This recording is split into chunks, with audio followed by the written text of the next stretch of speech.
வணக்கம். நம்ம இன்றைக்கி இந்த வீடியோவில் பீகாரி ஸ்டைலில் ஒரு சிக்கன் கிரேவி பண்ண போகிறோம். வாங்க நான் இதை எப்படி செய்யுதுன்னு பார்க்கலாம். அதுக்கு முன்னாடி இந்த சேனல் நீங்கள் இது வரைக்கும் சப்ஸ்கிரைப் பண்ணலைன்னா சப்ஸ்கிரைப் பண்ணி வச்சுக்கோங்க. நான் போடக்கூடிய வீடியோஸ் எல்லாம் உங்களுக்கு உடனுக்குடனே கிடைக்கும்.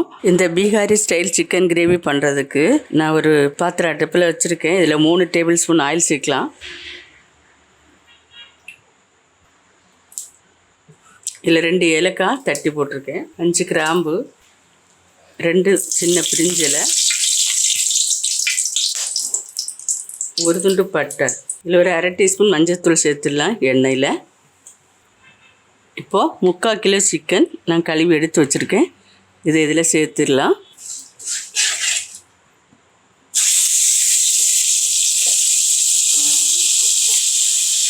எண்ணெயிலே கொஞ்சம் மிக்ஸ் பண்ணி எடுத்துக்கலாம்.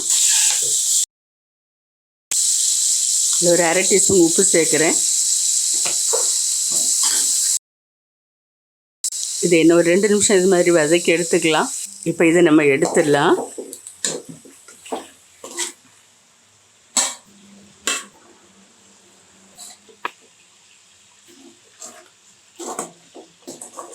இப்போ சிக்கனில் உள்ள தண்ணியெல்லாம் வெளியே வந்துடுச்சு. இதை நம்ம எடுத்துட்டோம். இதை அப்புறம் வச்சிடலாம். அந்த சட்டியில் மீதியாக இருந்த எண்ணெயை நான் இப்போ இதில் ஊற்றி வச்சுருக்கேன். இப்போ இதில் 2 முழுசாக பூண்டு, 2 சின்ன சைஸில் பிரியாணி இலை, இதில் 2 காஞ்ச மிளகாய், இவ்வளோத்தையும் இதில் சேர்த்து விடலாம். இப்படி முழுசாகவே சேர்த்து விடணும். இது கொஞ்சம் இதில் வதங்கணும். ஒரு 2 நிமிஷம் இதில் வதங்கணும். இப்போ இந்த ஸ்டேஜில் 1 டீஸ்பூன் பெருஞ்சீரகம், 3 கிராம்பு, 3 ஏலக்காய், 1 துண்டு பட்டை, கொஞ்சம் கல்பாசி இதோட இது சேர்த்துவோம். இது கொஞ்சம் பாதி அளவு வந்திருக்கு.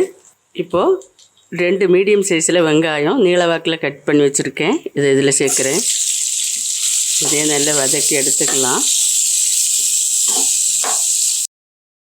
இதோட இந்த பூண்டு உரித்து வச்சுருக்கேன், ஒரு 2 பூண்டு அளவு இருக்கும். இதையும் இதோட சேர்த்து நல்லா வதக்கி விட்டுடலாம். பொன்னிறமாக வர வர கொஞ்சம் வதக்கிக்கலாம். இந்த ஸ்டேஜில் 1 துண்டு இஞ்சி, 1 பச்சை மிளகாய் இதை மாதிரி சதைச்சி எடுத்து வச்சுருக்கேன், இடித்து அதை இதில் சேர்த்துக்கலாம்.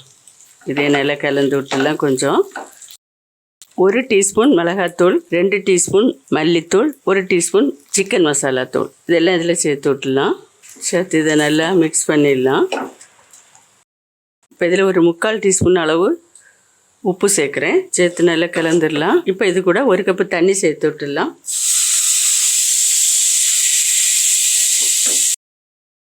ஒரு கப்பு தண்ணி சேர்த்துருக்கேன். இதை இப்போ மூடி போட்டு கொஞ்சம் வேக விட்டுடலாம். இது இப்போ ஒரு 2 நிமிஷம் அப்படி வேகட்டும். இப்போ தண்ணியெல்லாம் கொஞ்சம் வற்றிட்டு இந்த ஸ்டேஜில் இன்னும் கொஞ்சம் சிக்கன் மசாலா தூளும், கொஞ்சம் காஷ்மீரி சில்லி பவுடரும், 1/2 teaspoon Kashmiri chilli powder, 1 teaspoon chicken masala இதோட கூட சேர்த்துக்கலாம். தேவையான உப்பெல்லாம் சேர்த்துட்டோம். இனி இதில் சிக்கன் எடுத்து போடலாம். இப்போ நல்லா கலந்து விடலாம்.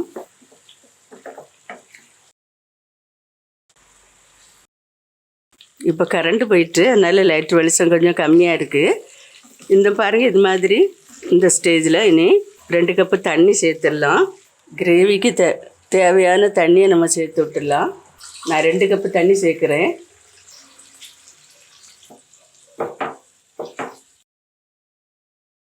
இன்னொரு 1/2 கப்பு சேர்க்குறேன். மொத்தமாக 2.5 கப்பு தண்ணி சேர்த்துருக்கேன் எனக்கு கிரேவிக்கு.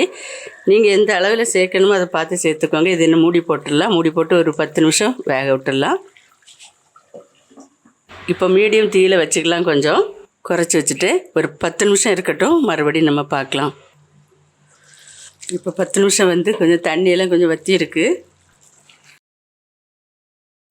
நம்ம ஊரில் செய்கிற மாதிரி இல்லை, மல்லி இலையெல்லாம் போடல. இது இன்னும் ஒரு 5 நிமிஷம் நம்ம லோ ஃப்ளேமில் வச்சுக்கலாம். இப்போ 5 நிமிஷம் ஆகிட்டு பார்ப்போம். போதும், நல்லா வந்துடுச்சு. கிரேவி ரொம்ப நல்லா வந்திருக்கு, டேஸ்ட்டாகவே இருக்குது. நீங்களும் வீட்டில் இது மாதிரி ஒரு தடவை ட்ரை பண்ணி பாருங்கள். பார்த்துட்டு கமெண்ட் பண்ணுங்கள், லைக் பண்ணுங்கள், சப்ஸ்கிரைப் பண்ணுங்கள். மறுபடியும் ஒரு நல்ல ரெசிபியோடு நான் உங்களை சந்திக்கிறேன். நன்றி. God bless you.